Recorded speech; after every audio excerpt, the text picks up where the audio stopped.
Hello student, welcome to Ashish classes PCM PCB. बच्चों, आज हम लोग क्लास 12th बायोलॉजी का एक बहुत ही इंपॉर्टेंट चैप्टर स्टार्ट करने जा रहे हैं।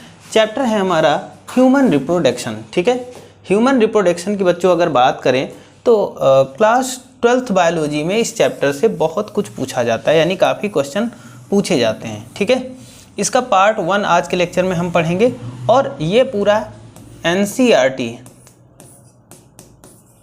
एनसीईआरटी बेस्ड लेक्चर होगा। ठीक है, पूरा का पूरा इसमें हम लोग एनसीईआरटी कवर करेंगे। ठीक है, तो चलो लेक्चर को स्टार्ट करते हैं और पूरा वीडियो जरूर देखिएगा। चैनल पे नए हैं तो चैनल को सब्सक्राइब करिए, वीडियो को जितना हो सके लाइक और शेयर करिएगा।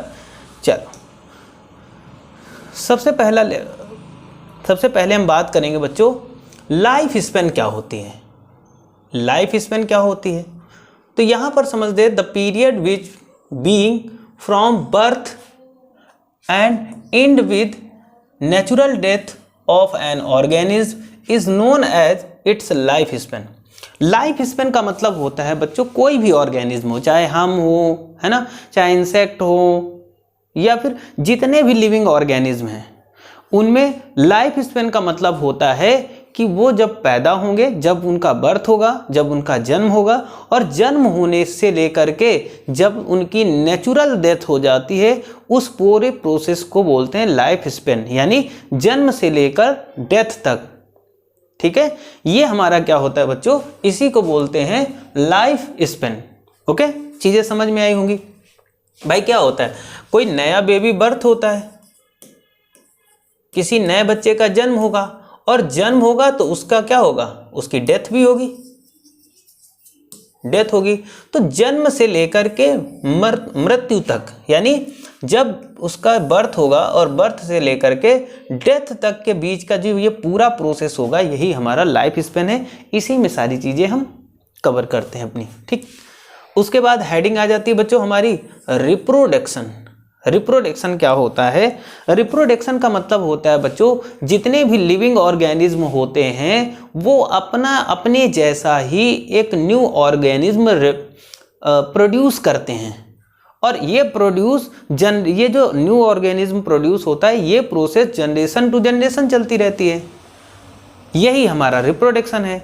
भाई अगर आपको पीढ़ियों को आगे बनाना है, यानी जनरेशन को आगे बढ़ाना है, तो रिप्रोडक्शन बहुत इंपॉर्टेंट है। और ये रिप्रोडक्शन सभी लिविंग ऑर्गेनिज्म में होता है। जैसे बात करते हैं कि reproduction is a biological process where younger ones produce are identical to their parent. मतलब यहाँ क्या होता है कि जो भी लोग होते हैं वो अपने, यानी जो पेरेंट्स होते हैं वो अपने जैसा ही एक नया ऑर्गेनिज्म प्रोड्यूस करते हैं, और इसी प्रोसेस को हम लोग क्या बोलते हैं, रिप्रोडक्शन। भाई हम लोग हैं, हम लोग क्या करेंगे, भाई हम लोगों के भी बच्चे होंगे, तो जो बच्चे होंगे वो कहीं ना कहीं हमसे मैच करते होंगे। जैसे चिड़िया का बच्चा है तो चिड़िया भी अपने जनरेशन को बढ़ाने के लिए वो क्या करते हैं, रिप्रोडक्शन होता है उनमें, और उनके जैसी ही और चिड़िया बनती हैं। मतलब जितने भी लिविंग ऑर्गेनिज्म हैं, मंकी को ले लो, वो भी अपनी जनरेशन को बढ़ाने के लिए बच्चे पैदा करते हैं और बच्चे पैदा करते फिर उनके बच्चे, इस तरीके से जनरेशन आगे की ओर बढ़ती जाती है। तो यही होता है हमारा reproduction. This phenomena is significant to continuity of species generation after generation. मतलब यही जो फिनोमिना होता है, यही जनरेशन टू जनरेशन चलता रहता है, कॉन्टिन्यूटी इसमें बनी रहती है, यानी एक जनरेशन से दूसरी जनरेशन तक, ताकि हमारे क्या हो, हमारे जनरेशन, जो हमारी जनरेशन है वो आगे बढ़ती रहे। Typically reproduction is observe in all living organism from single celled entities such as amoeba to multicellular entities of the most advanced form such as human beings. Reproduction is carried out two modes। ठीक है, देखो आगे हम बात करेंगे। यहां पर चाहे देखो, रिप्रोडक्शन जितने भी लिविंग ऑर्गेनिज्म होते हैं वन सिंगल सेल से, यानी ऐसे ऑर्गेनिज्म जो सिंगल सेल के बने होते हैं उनमें भी रिप्रोडक्शन होता है, और जो मल्टी सेलुलर होते हैं उनमें भी रिप्रोडक्शन, यानी अमीबा से लेकर के हम ह्यूमंस तक जो रिप्रोडक्शन की प्रोसेस है वो चलती रहती है। भाई अमीबा भी तो अपने जैसी संतानें बनाता है, अपने जैसी अपना रिप्रोडक्शन करता है, जिससे उसकी क्या होती है, जनरेशन आगे बढ़ती है। तो सिंगल सेल से लेकर मल्टी सेलुलर सेल तक रिप्रोडक्शन होता है जनरल। यहाँ पर reproduction carried out two modes depending upon the participation of one or both parent. देखो बच्चों, यहाँ पर बात करते हैं कि यहाँ पर बताया गया कि जो रिप्रोडक्शन का मोड होता है वो 2 टाइप्स, यानी रिप्रोडक्शन 2 प्रकार से होता है।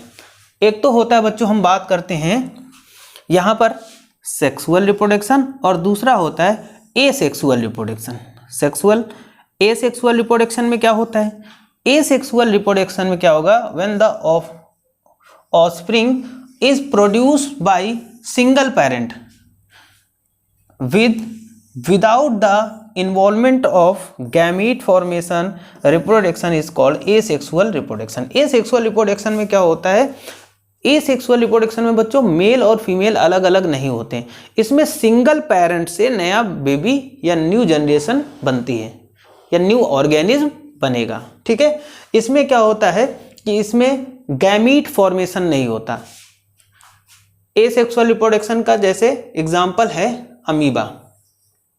ठीक, अमीबा में एसेक्सुअल रिप्रोडक्शन होता है क्योंकि अमीबा में मेल फीमेल अलग नहीं होते हैं, इसमें एक ही से क्या होता है कि नई जनरेशन बनती है या न्यू ऑर्गेनिज्म बनता है। इसमें माता पिता क्या होंगे? एक ही में होते हैं। ठीक है, सिंगल सेल में या एसेक्सुअल रिप्रोडक्शन में।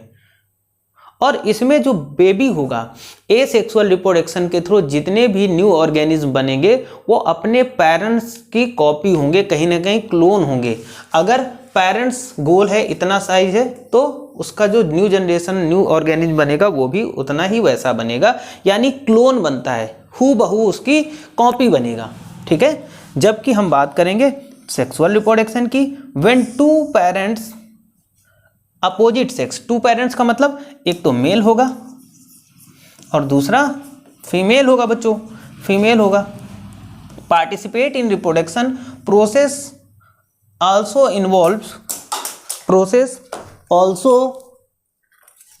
involves the fusion of male and female gamete are called sexual reproduction। Sexual reproduction में बच्चों क्या होगा? इसमें मेल और फीमेल अलग अलग होंगे, इनसे जो नया ऑर्गेनिज्म बनेगा वो अपने माता पिता से, अपने पेरेंट्स से डिफरेंट होगा, यानी उसकी हूबहू कॉपी नहीं होगा। ठीक है, इसमें क्या होता है? मेल गैमीट अलग होगा और फीमेल गैमीट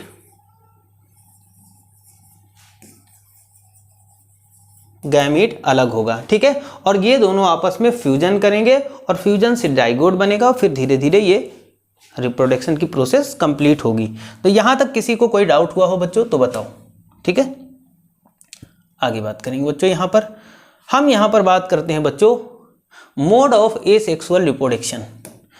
मोड देख लेते हैं एसेक्सुअल रिप्रोडक्शन का मोड क्या क्या होगा।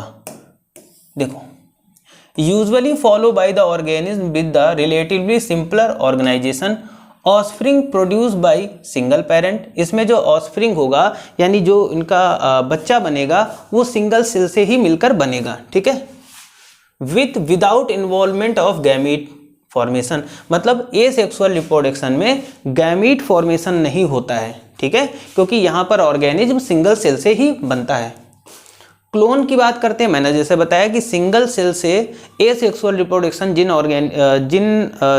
जिनमें होगा वो उनकी जो न्यू ऑर्गेनिज्म होंगे यानी जो उनके बच्चे होंगे वो क्या होंगे? क्लोन होंगे।